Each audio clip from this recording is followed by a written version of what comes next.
Кампањата за референдумот ќе биде информативна и ќе ја финансираат министерствата со заштеди од своите буџети, информираше денеска владиниот портпарол Мухамед Хоџа.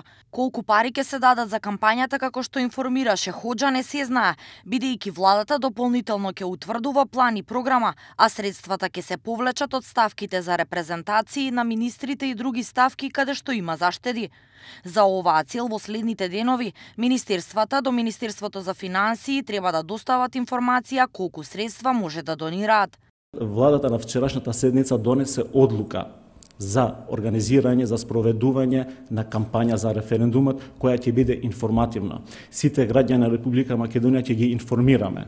Интензивно информирање во врски со придобивките од договорот со Грција. Успешниот референдум значи отварање на патот на Македонија кон Европска унија и НАТО. Бидејќи со успешен референдум Македонија ќе ги почне преговорите за членство во Европска унија и истовремено ќе биде членка на Алијансата.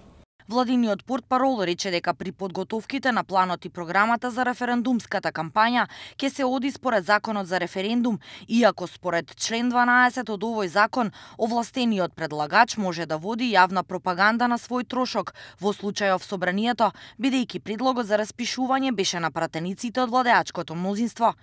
Во врска со досегашната кампања на Facebook страницата на премиерот Зоран Заев и за содржините пласирани на социјалните мрежи за референдумот, Хоџа рече дека се работи за потрошени средства до 100 евра за јавно рекламирање на Facebook страницата. Владата на вчерашната седница донесе одлука да спроведе кампања од јавен интерес за референдумот на 30 септември за прашањето дали сте за членство во НАТО и ЕУ со прифаќање на договорот меѓу Република Македонија и Грција.